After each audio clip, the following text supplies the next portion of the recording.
Chapter 8. Ding's jeans were nearly dry by the time they reached the hotel. Mavis was waiting out front. "How was your lunch?" she asked timidly. "Fine, thanks," Ding said. "We talked it over, and we think there's something fishy going on the third floor of this hotel." Suddenly, Mavis began coughing. She held up her scarf in front of her mouth. Dink noticed that the letters on the scarf were tiny M's. "Are you okay?" he asked. "Should I run in and get you some water?" asked Josh. Mavis took off her glasses and shook her head. No, I'm fine, thank you.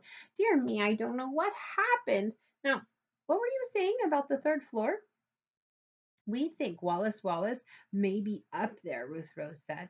She reminded Mavis about the smudged signature for room 302 and the do not disturb sign on the door. Mavis replaced her eyeglasses. "Mercy! What do you think we should do?" "Follow me," Dink said. For the second time they all trooped into the hotel lobby. Mr. Linkletter watched them from behind the counter. "Hi," Dink said. "Remember us?" "Vividly," Mr. Linkletter said. "Wallace Wallace checked in to room 303." "Right, that is correct," said Mr. Linkletter. "Well, we talked to the maid who cleans that room," Dink went on. "She told us no one slept in it." "You spoke to Olivia Nugent? When? How?" "We have our ways," Josh said.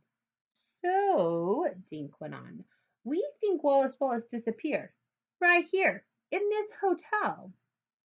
"And Wallace Wallace is a very famous writer," Ruth Rose reminded Mr. Linkletter. "Millions of kids are waiting to read his next book," she added sweetly. Mr. Linkletter's sad eyes grew large. He swallowed, and his Adam's apple bobbed up and down. He rubbed his forehead as though he had a headache.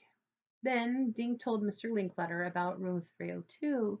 "Miss Nugent said there was a do not disturb sign on the door." Ruth Rose pointed to the register. "See, the signature is all smudged. We think the kidnappers are hiding Wallace Wallace in that room," Josh said. At the word kidnappers, Mr. Linkletter closed his eyes.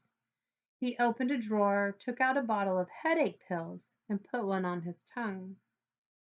"Just to be on the safe side, perhaps we should check both rooms," Mr. Linkletter, Mavis said quietly.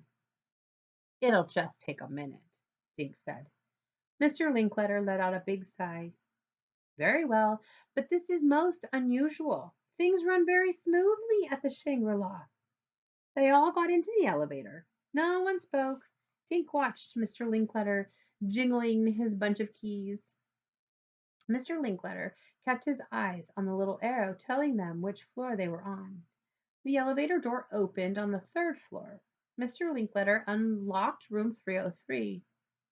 "Most unusual," he muttered. The room was empty and spotlessly clean. "Strange, very strange," Mr. Linkletter said.